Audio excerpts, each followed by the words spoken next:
청와대가 이석수 특별감찰관이 우병우 민정수석에 대한 감찰 내용을 유출했다면 묵과할 수 없다는 공식 입장을 내놓은 데 대해서 여야의 입장은 엇갈렸습니다. 여당에선 이번 사건에 철저한 진상규명을 요구했고 야권에서는 청와대가 본질을 흐리고 있다며 강하게 반발했습니다. 네, 하지만 여야 모두 우 수석의 사퇴 목소리가 갈수록 힘을 얻고 있습니다. 국회로 가보겠습니다. 조태현 기자. 네, 국회입니다. 자, 오늘 오전 청와대에서 우병우 수석에 대한 감찰 내용 유출을 강하게 비판하지 않았습니까? 정치권의 반응은 어떻게 나오고 있습니까? 네, 새누리당은 이석수 특별감찰관 그리고 우병우 민정수석 두 사람 모두에 대해서 철저한 진상조사가 필요하다는 입장입니다. 지금 전당대회 뒤에 우 수석에 대해서 언급을 아껴왔던 이정현 대표는 오늘 당사에서 기자들과 만나 이같이 말했는데요. 이정현 대표의 말 직접 들어보시죠.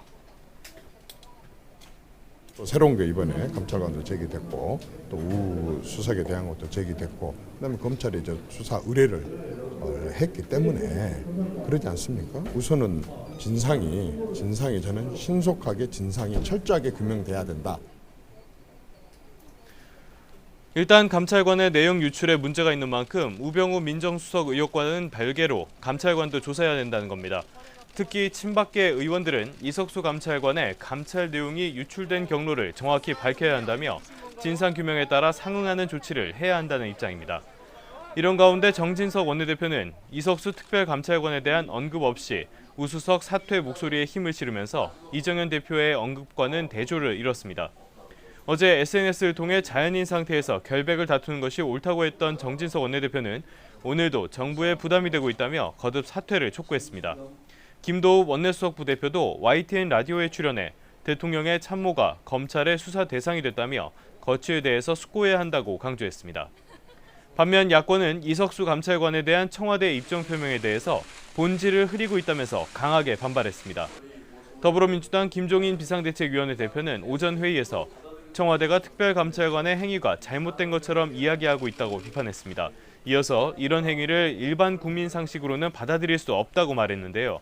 김종인 대표의 발언입니다.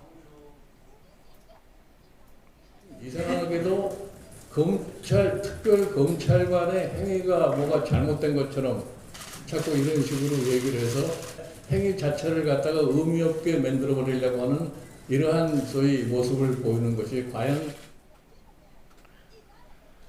국민의당 박지원 비상대책위원장 역시 특별감찰관의 용기 있는 수사에 경의를 표한다며 청와대 논평을 보면 사건의 본말은 간데없고 감찰 내용 유출에 초점을 맞추고 있다고 지적했습니다.